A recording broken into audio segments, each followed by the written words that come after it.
Australia পাকিস্তানের প্রথম ODI match অনুষ্ঠিত হচ্ছে, যেখানে পাকিস্তান বোলিংয়ে শুরু করেছেন, যেখানে অস্ট্রেলিয়া ব্যাটিং শুরু করলেও নিয়মিত বিরতিতে উইকেটের পতন করতেছে।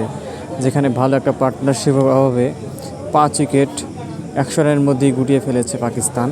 এখন 138 রান 5 উইকেটের ব্যবধানে, যেখানে রেনশো 38 রানে অপরাজিত, ব্লেক মাত্র 3 রান করে অপরাজিত রয়েছেন।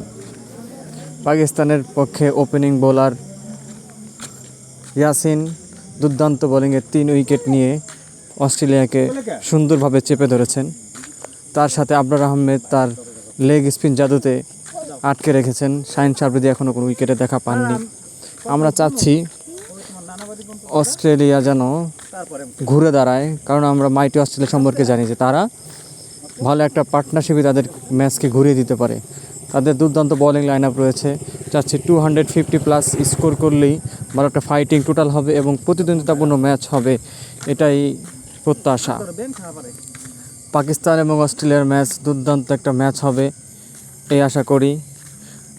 আর আমার পেজটিকে এবং আমার ইউটিউব চ্যানেলকে ফলো দিয়ে পাশে থাকবেন। সবসময় খেলার আপডেট পেতে আমাদের সাথেই থাকুন। মাইটি অস্ট্রেলিয়া, রিকি পন্টিং, মাইকেল ক্লার্কের দেশ। তাদের রয়েছে অ্যাডাম জাম্পার মতো লেগ স্পিনার, গ্লেন ম্যাক্সওয়েলের মতো অলরাউন্ডার, প্যাট কামিন্সের মতো বোলার। দেখা যাক কী হয়।